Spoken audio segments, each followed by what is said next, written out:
The name Remy Valcourt made grown men lower their voices in a room.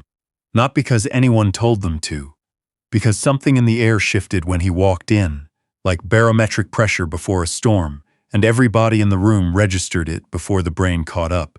He was not loud. He was never loud.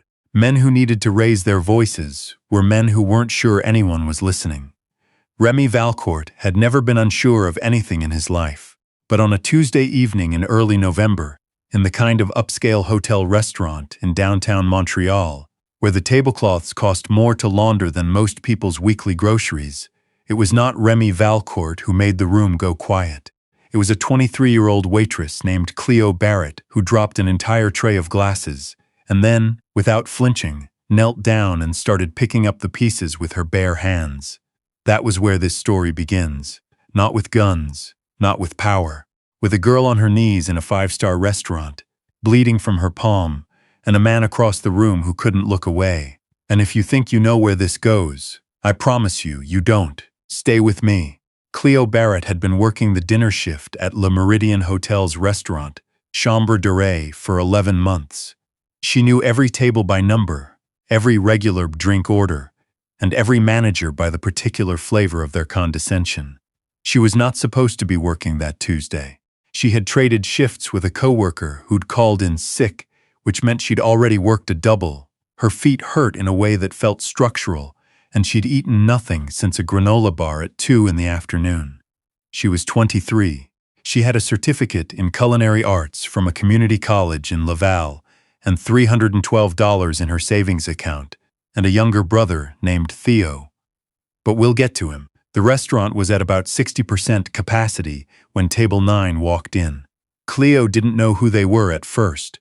That was important. She didn't have the context that would have made her hands tremble. She just saw two men in very good coats being seated by the maitre d' with a deference that bordered on theatrical.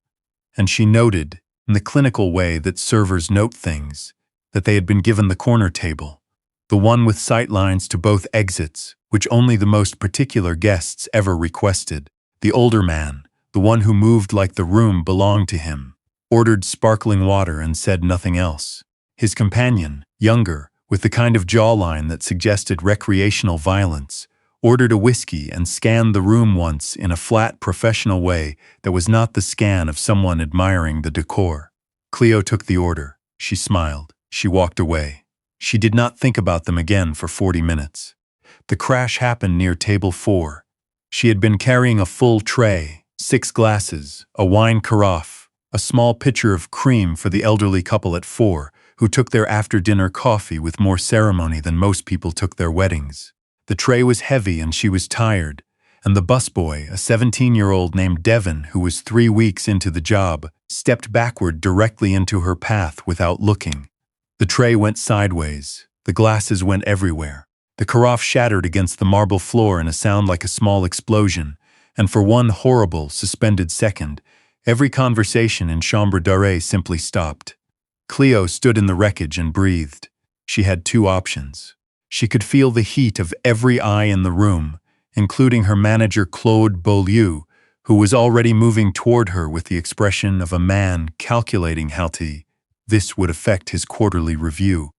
She could feel the embarrassment like a physical thing, pressing against the back of her throat. She chose option 3, which was not on the list.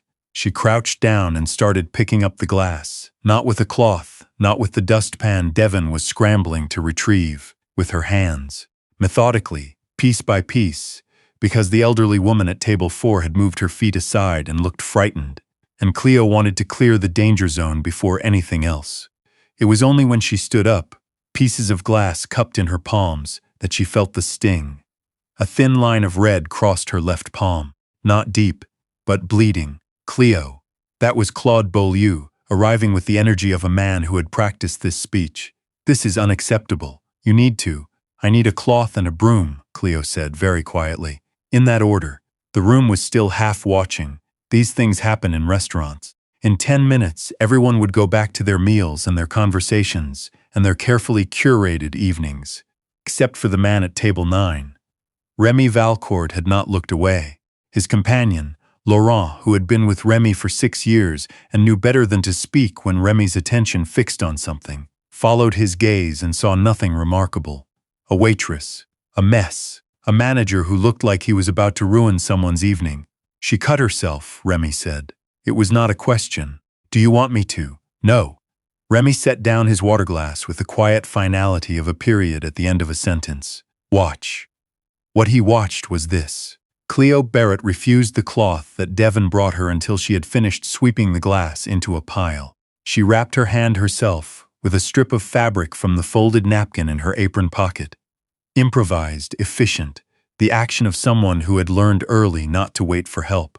She apologized to the couple at table 4 in a voice too low for Remy to hear, but the elderly woman reached out and patted her unbandaged hand, and Cleo smiled with the kind of tiredness that lives behind the eyes. Then Claude Beaulieu stepped close and said something. Remy watched Cleo's spine straighten. He watched her nod, once, and then walk, not rush, walk, back toward the service corridor. He watched Beaulieu turn back to the room with the satisfied look of a man who believed he had handled something. Remy Valcourt picked up his menu. Find out her name, he said. What Claude Beaulieu had said, for the record, was this. That was embarrassing for everyone. I'll be docking the cost of the breakage from your next 2 checks, and if something like this happens again, we'll be having a very different conversation. Cleo had nodded because there was nothing to say. She knew the math. 2 checks. That was roughly $400. She had $312 in savings, and her brother's physiotherapy appointment was next Thursday, and rent was in 16 days. She stood in the service corridor for exactly 45 seconds. She counted. She had learned to give herself 45 seconds in moments like these, because 45 seconds was long enough to feel the unfairness of something without letting it hollow you out. Then she went back to work. She did not notice the man from table 9 watching her for the rest of the evening. She was too tired and too busy, and she had learned not to look too closely at the people in this restaurant, because looking too closely at the gap between their lives and hers was not something she could afford at the moment. She did not notice, when she finally cashed out at 11:15, that Laurent was leaning against the wall near the staff exit. Miss Barrett, he said. Cleo stopped. In this city, in this neighborhood, at this hour, a man you didn't know knowing your name was not a neutral event. How do you know who I am? My employer would like to speak with you. Your employer can make a reservation. Lorne, who had watched Remy Valcourt reduce men twice this girl's size to silence with a look, blinked. It won't take long. It's 11:15 and I have a shift at 7. I don't know your employer and I don't know you. She adjusted her bag strap. Tell your employer the restaurant opens at noon. She walked past him. Laurent watched her go, then pulled out his phone and typed a brief message to Remy. She said no, told you to make a reservation. The reply came 40 seconds later. Good. Remy Valcourt was not a sentimental man. He had not built what he built through sentiment. He had built it through patience and precision, and a very clear understanding of what people were made of when everything comfortable was removed. He knew, within 5 minutes of watching Cleo Barrett in that restaurant, what she was made of. He also knew, because Laurent ran the name and the file came back in under an hour, that her brother was Théodore Barrett, 20 years old, who had been in a motorcycle accident 8 months ago and was still in physiotherapy, that she had been his primary caregiver since their mother died 4 years ago, that she had deferred her culinary program twice to handle medical bills, that she made, after tips on a good night, maybe $32,000 a year. He knew Claude Beaulieu was planning to fire her. Laurent had sources inside the hotel, as Laurent had sources everywhere, and Beaulieu had already told the scheduling manager that Tuesday's incident was part of a pattern. There was no pattern. There was one dropped tray in 11 months, but that was not the kind of detail that survived a manager's narrative when the manager had decided the ending. Remy sat in the back of his car and looked at Montreal through the tinted window and thought about what it meant that a woman bleeding from her palm had still finished sweeping the floor before she let anyone look at her hand. He thought about his mother, briefly, who had done a version of that her entire life. He told himself that was not relevant. He made one phone call. On Thursday morning, Cleo got a message from Claude Beaulieu saying her shift that evening was cancelled and to come in at 10 a.m. Friday to discuss her continued role at Chambre de Ray. She knew what that meant. She sat at her kitchen table in the apartment she shared with her brother and looked at the message for a long time. Theo was still asleep. He had good days and bad days, and Thursdays were usually hard. She had been planning to go to his physiotherapy appointment with him, then come home and make dinner, then go in for the evening shift and hope for a good tip night to start rebuilding the $400 she was about to lose. Now, she sat at the kitchen table and did the math in a way that stopped adding up after the third line. She was still sitting there when Theo appeared in the doorway in sweatpants, moving carefully the way he always did in the mornings when the muscles were stiff. "You look like you're doing the math," he said. "I am doing the math. Is it bad math? It's fine." She closed the message. "Do you want eggs?" "Cleo, eggs or cereal, Theo. Those are the options." He sat down across from her with the particular stubbornness of a 20-year-old who had learned, through months of depending on someone, exactly when that someone was lying to protect him. "Tell me." So she told him. "Not everything. Enough." Theo listened. Then he said, "I can cancel Thursday's appointment." "You're not canceling the appointment. It's 300 and you're not canceling the appointment." Her voice did not waver. "I'll figure it out. I always figure it out." What she did not tell him was that she had no idea how she was going to figure it out this time. The math had stopped adding up 3 steps in, and no amount of moving numbers around was going to fix that. She made him eggs. She watched him eat. She thought, without any particular drama, that she was very tired. The call came at 2 in the afternoon. Not from Claude Beaulieu, from a woman named Mrs. Tremblay, who identified herself as the HR director at Le Méridien Hotel. "Miss Barrett, I'm calling to let you know that following a review of Tuesday's incident, the hotel has concluded that the situation was not attributable to any fault on your part. The cost deduction that was communicated to you was made in error and will not be applied. Additionally, we'd like to offer you a reassignment to our private dining concierge team, which carries a higher base rate and service fee structure." Cleo sat very still. "I'm sorry, can you repeat that?" Mrs. Tremblay repeated it. Same words, same calm. "Why?" Cleo said slowly. "Is this happening?" A brief pause. "The hotel periodically reviews staff management decisions. I can't speak to the specifics. Was there a complaint about how I was treated? I'm not in a position to share that information. Would you like to hear the details of the new role?" Cleo heard the details. She asked 3 questions, all practical. She said she would think about it and call back by end of day. Then she sat at her kitchen table for a long time. Something had shifted. She couldn't name it. She just knew, the way you know when the air pressure changes before a storm, that something had happened that she didn't yet have the information to understand. She said yes to the job, because she wasn't an idiot. She saw him again 6 days later. Private dining at Le Méridien was a different world from Chambre de Ray. Smaller rooms, longer meals, guests who booked weeks in advance and arrived with expectations so specific they bordered on contractual.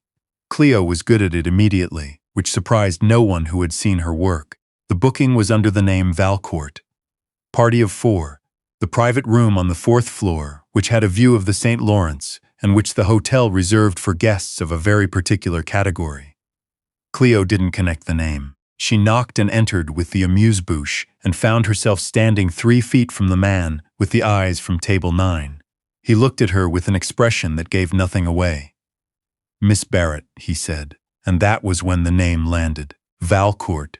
She had grown up in Montreal. She knew what that name meant. She knew it the way you knew weather, the way you knew which streets to avoid after midnight, the way you knew the names on the buildings that no one talked about directly, but everyone understood. She set the amuse-bouche on the table with hands that did not shake, because she was who she was. "Mr. Valcourt," she said, "welcome. My name is Cleo, and I'll be taking care of you this evening. Can I start anyone with still or sparkling?" One of the men at the table made a sound that was almost a laugh. Laurent, she would later learn. He had the look of a man who had seen many things and been surprised by very few of them, and she had apparently just become one of the few. Remy Valcourt studied her for a moment that lasted slightly longer than comfortable. Sparkling, he said. She poured it. She did her job. She did not tremble, and she did not over-explain, and she did not perform the kind of nervous deference that this room clearly expected, because performing deference had never come naturally to her, and she had decided, somewhere between the table and the door, that she was not going to start now. When she came back with the second course, he spoke while she was setting down the plates. "You didn't look me up. It wasn't a question." But she answered it anyway. "I knew who you were when I walked in, and I have a job to do." She straightened. "Is the temperature in here comfortable for you? I can have someone adjust." Cleo Barrett. He said her name the way you'd say a sentence you were testing the weight of. "My associate told me you turned down a meeting on Tuesday night. Your associate approached me outside a service exit at 11 p.m. Yes, you weren't afraid. I was tired. A beat. Those aren't the same thing." Something shifted in his face, very slightly. The way a room changes when someone opens a window, a crack. You can't see the window, but you feel the air move. "Sit down," he said. "I'm working. I own 3% of this hotel," Remy said, with the complete calm of a man stating the time. "You won't be penalized." Cleo considered this for exactly 2 seconds. Then she pulled out the chair across from him, not beside him, across so she could see his face, and sat down and folded her hands on the table. "You helped me," she said. "It was not a question either. I made a phone call." "Why?" He looked at her. Not through her, not past her, at her, with the kind of attention most people reserved for things they were deciding whether to trust. "You picked up broken glass with your bare hands to keep an old woman from cutting herself, and then you didn't complain about it. That's a low bar." "You'd be surprised," Remy Valcourt said quietly, "how rarely people clear it." The table had gone still. Laurent was doing something with his phone that was obviously not what he appeared to be doing. The other 2 men were studying the view of the river. "I don't want anything from you," Cleo said. She needed that to be on the table. "If that's what this is about, if there's some expectation because of what you did, I want to be clear right now."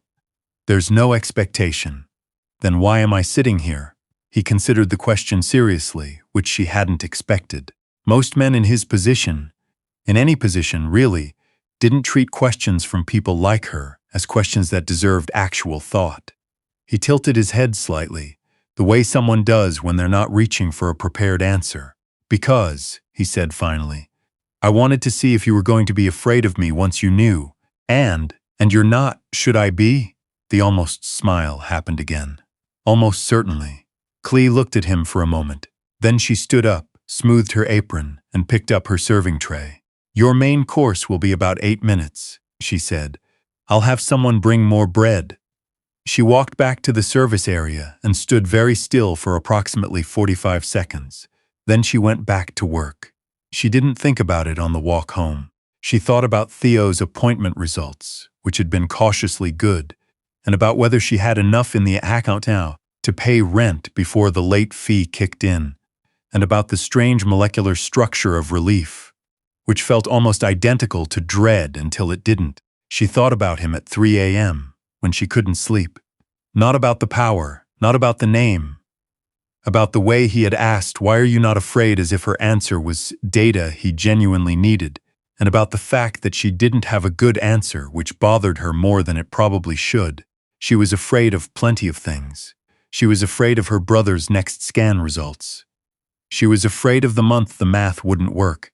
She was afraid of the specific exhaustion that came from carrying weight that had no designated end date. Remy Valcourt, sitting across a table in a lit room, asking her questions with his full attention, that, somehow, had not made the list.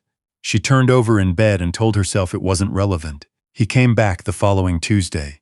Same room, party of 2 this time, just him and Laurent. He ordered the tasting menu and a bottle of Burgundy that cost more than Cleo's monthly rent, and he asked, when she poured the first glass, how her brother was doing. Cleo set the bottle down with careful precision. "How do you know about my brother?" "I know a great deal about you, Miss Barrett." He didn't say it as a threat. That was the unsettling part. He said it the way you'd state a fact about geography, something that simply was. "His name's Theodore. His accident was in March. His physiotherapy runs through February at the current pace. You ran my file? Yes. She pulled out the chair and sat down across from him again, without being asked, because they had apparently established this as a pattern now, and she had stopped pretending otherwise. Why? She said. Because I wanted to understand you. You could have just asked. I did. You told me you were too tired to talk. A beat. That was true. And what did you conclude? Cleo said. From understanding me. Remy Valcourt looked at her with those flat, serious eyes that gave nothing away and everything away simultaneously. That you've been managing alone for 4 years. That you're better at it than most people would be. And that you're starting to run out of the particular kind of resource that doesn't show up in bank accounts. The word that came to her was accurate. She didn't say it. What do you want, Mr. Valcourt? I want to offer your brother a position. Cleo went still. Theodore has a background in logistics and he's been doing freelance dispatch work from home during his recovery. I have an operation that needs someone with exactly that skill set. The work is remote. The pay is significant. The hours are flexible around his appointments. What kind of operation? Remy met her eyes. The kind I run. There it was, on the table, unvarnished. Cleo looked at him for a long moment. She thought about Theo at the kitchen table saying I can cancel Thursday's appointment. She thought about $312 and $400 deductions and a math problem that never stopped. He's 20 years old, she said. I know. He doesn't know what he'd be walking into. You would, Remy said. And you would tell him what he needed to know. That's not. She stopped. You're asking me to make the decision. Not him. I'm asking you to have a conversation with him. What he decides is his. She looked at her hands on the table. The small scar on her left palm had healed to a faint line. She thought, for some reason, about the moment she had started picking up that glass, not waiting, not asking, just doing what was in front of her because someone needed to. Why are you doing this? She asked, not accusing, genuinely needing to know.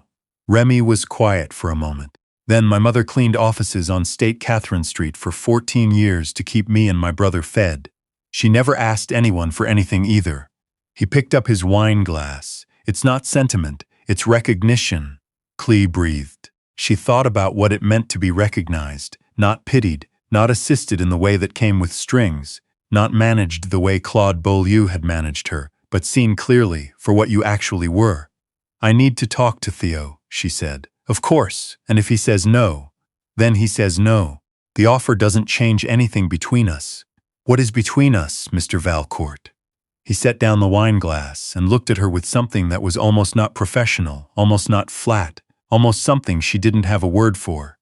I'm not sure yet, he said, but I'd like to find out. Cleo stood up. She picked up her tray. Your amuse-bouche is ready, she said. I'll be right back. She talked to Theo that night. She told him everything. Not the softened version. Not the version with the sharpest edges sanded down to protect him. Everything, including who Remy Valcourt was, and what his name meant in this city, and what kind of operation he ran, and what saying yes would mean, and what saying no would mean. Theo listened with the focused quiet he'd developed in the hospital, the kind of listening that meant he was taking each word seriously and not letting any of it slide by unexamined. When she finished, he said, What do you think I should do? I think you should make your own choice.